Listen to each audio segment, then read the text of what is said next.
Oh man, Ariel just cannot catch a break. I swear to God.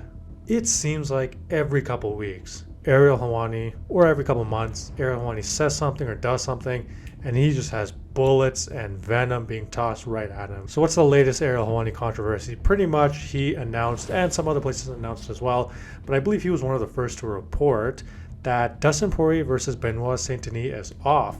Not only is it off, apparently according to Dustin Poirier, the contracts weren't even signed. And the update is that no, this was a genuine misunderstanding and the fight is back on. So then, instead of just coming out and saying, hey, look, maybe I jumped the gun a little bit, maybe I should have just waited, confirmed some stuff behind the scenes a little more, I'm still trying to figure some stuff out, here's my assessment of everything. Instead of saying that, he just kind of insinuated that, hey, look, I know what's going on. This was clearly a business move by Dustin Poirier, and I can see this. I hope you can see this too, because I can see this. And I'm going to explain to you why Ariel Helwani is incorrect, and I'm going to explain to you using pretty simple logic why Dustin Poirier did not and was not some sort of genius businessman behind the scenes here, negotiating and strong arming the UFC. So this was the first post where Ariel pretty much said, crazy that this thing keeps happening, especially to legend like Dustin Poirier. Again, this whole thing was about that the contract wasn't actually signed. And we know that the UFC has done this in the past. And I was just like, oh my God, here we go again. The UFC just, I don't know what the hell they're doing. Shortly after that, Ariel pretty much posted a video that he had done on his show, the MMA Hour, I guess back on January 8th, where he was saying, you know, it might not be a done deal, this and that. And then right away, people started kind of commenting, you know, different things. And can always count on Ariel to post every negative UFC video. Why is it always the UFC's fault? Maybe Dustin was looking for a reason to not fight a contender. This is just a stupid comment, by the way. This is just a stupid comment. Whoever this dude is, that's a stupid ass comment.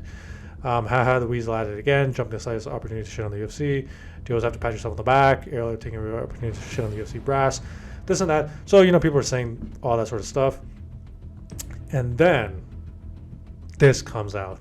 So right away, Ariel posts 10-9 Dustin Poirier. Dustin finally going public got him what he wanted. That's the biz. Good on him. Revisionist historians will argue otherwise, but this doesn't change the fact that up until an hour ago, he didn't agree. Remember, he broke the story, no one else. And when this was announced almost a month ago, he hadn't agreed. No one is denying that BSD agreed, which his team has confirmed.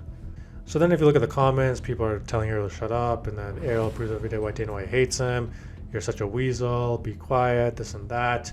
So there's a lot of comments talking bad about Ariel. Before I continue and explain that I do disagree with Ariel and I think he's a bit incorrect here, I might want to remind you guys, he was one of the few people that did stand with Francis throughout the entire process, and he was correct. Francis was correct. Francis executed perfectly.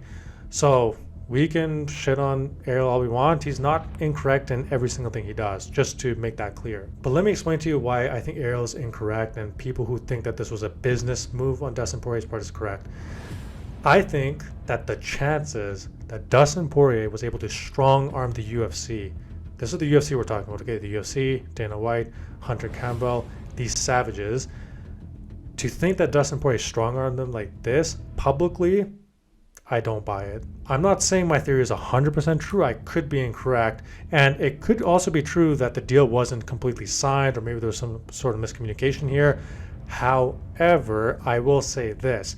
Like I mentioned before, the UFC has not let people like John Jones, Francis Ngannou, Conor McGregor, name a bunch of stars. They've not let those type of people, high-level stars, big athletes, strong arm them.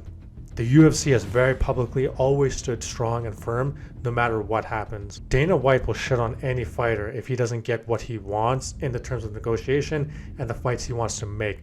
He'll go as far as saying that he hints that the person declined the fight. You know, when Dana White says that, hey guys, there's more than one way of declining a fight. Sometimes you can just kind of outbid yourself for the fight and quote unquote decline. We've heard Dana saying that. So I refuse to believe that Dustin Poirier publicly strong arm them like this publicly. Okay, this is big move, ballsy move that he's doing, and within a couple hours the UFC just snapped like that and broke.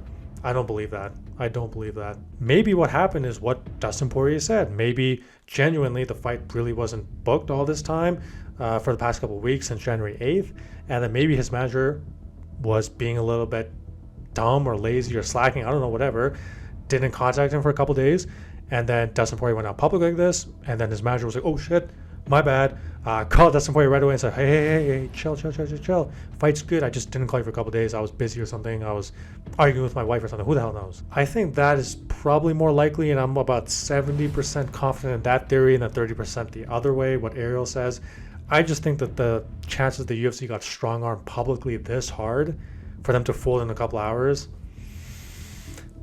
I don't buy that. I don't buy it. And I'm sure Ariel believes what he believes right here. I don't think Ariel's making this up, and I don't think he's just trying to cover his ass. Maybe he is a little bit, but I think he genuinely believes that. And I think that there is good reason to believe that. But if you just look at the logic and past history and the UFC's ability to not allow this type of stuff to fly, I don't really know why Dustin Poirier, out of all people, would be able to strong arm them this boldly and quickly. So that's pretty much my thoughts on this. I think that Ariel Helwani is wrong on this. I'm just trying to use simple logic here on my part. Maybe I'm incorrect, who knows.